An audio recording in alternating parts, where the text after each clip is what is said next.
multiplayer side of Halo has always been a little bit more fast and loose. In multiplayer, everything and anything can happen. Oh my god. Mother... Oh. We need to be either as good as Halo 2, and obviously that is our bar, is as at least as good, better as hopefully better. Enjoy your walk back to the beach. While you're working on the project, the bar is sort of a moving target. It can be intimidating for sure. Typically my morning starts with me weeping at my desk for about 30 minutes, and then I get to work. We've really gotten hardcore about instituting afternoon playtests. Okay, it's territories, 15-second respawn time. And it's become fundamental in how we're working on the game. Oh, Froman! Oh, you're so close! From day one, people have been in there playing it, which really refines the gameplay. It was horrible there. Oh, who broke territories? I think Halo 2 multiplayer has been played like 4 billion times. Competing against yourself is stressful. Coming up with these scenarios that people play over and over again. Now, how can we rethink that and create something that's new and interesting?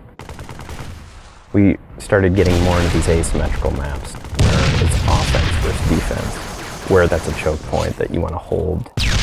And I think high ground is an example of that. Some of the specific things that we tried out were having a wall that you have to get past. That sort of defined whether you won or lost the game. And then we stuck some towers in, and we put AI gunners on all the towers. So as you're running up the hill, you're just getting tagged by all these AI guys. That's the direction that we went. We're like, whoa, that's way too hard. In this version, the wall is actually perpendicular to the hill. And in the final version of High Ground, that wall has been rotated 45 degrees because it had 2 turrets up here as well as 2 turrets in the other tower. So there was a lot of firepower coming down on the hill. That got all simplified into 1 turret actually right above the gate, which we felt was not as brutal to the attackers.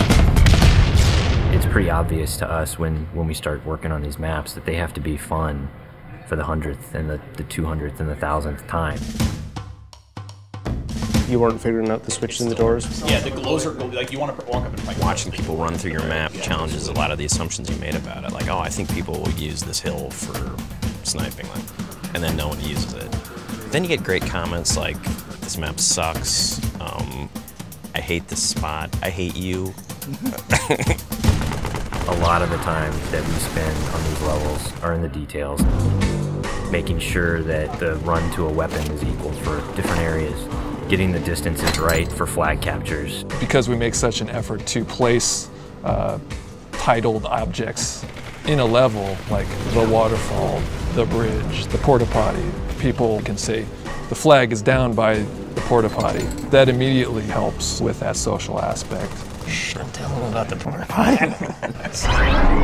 One of the things that we talked about in pre-production was player movement, and that's where the man cannon came from.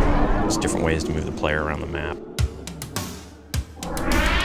In Halo 1 and Halo 2, we had these teleporters. Although it was a great way to get around quickly, it didn't provide as much inherent danger as the man cannon does.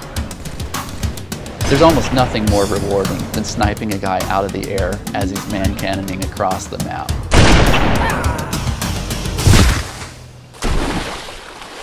Whatever weapon that you start off every round with is going to really affect the decisions you make. There's this thing we didn't really identify in Halo 2, that if you spawn everybody with a dual-wieldable weapon like the SMG, it changed the game.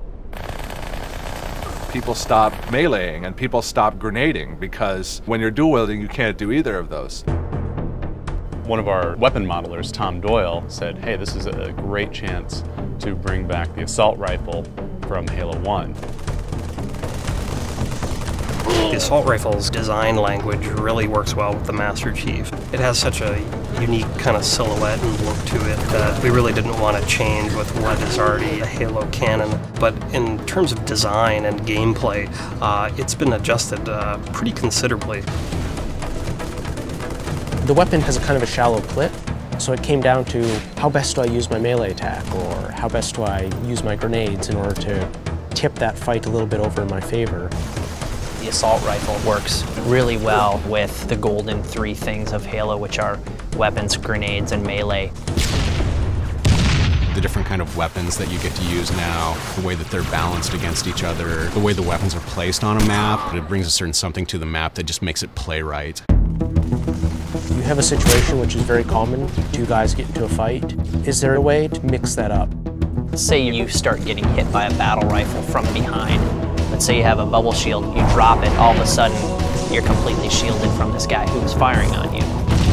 Or you have a trip mine and you realize a warthog is barreling towards you. You deploy the trip mine at the last second. And yes, you die, but you take out those damn bastards that just ran you over. When you are done as a group playing together, the first thing you want to do is talk about it. Every game you play, you're going to be having a save film that you can stop time, shift camera angles, and you watch that. Oh, look at that! No sucks! I think being able to share it with your friends makes the smack talk even more powerful, because it's not just, oh, I just shot you in the head from across the map. It's, I just shot you in the head and let's watch it in slow-mo. It's really going to help people improve their play if they can see it from the enemy's perspectives. You'll be able to watch where they go, what weapons they pick up, in what order. We've done a lot of paper, we have all the specs, but there's a significant part of that that's not yet finished. The big challenge ahead of us now is to make sure that we get everything that we can in the game.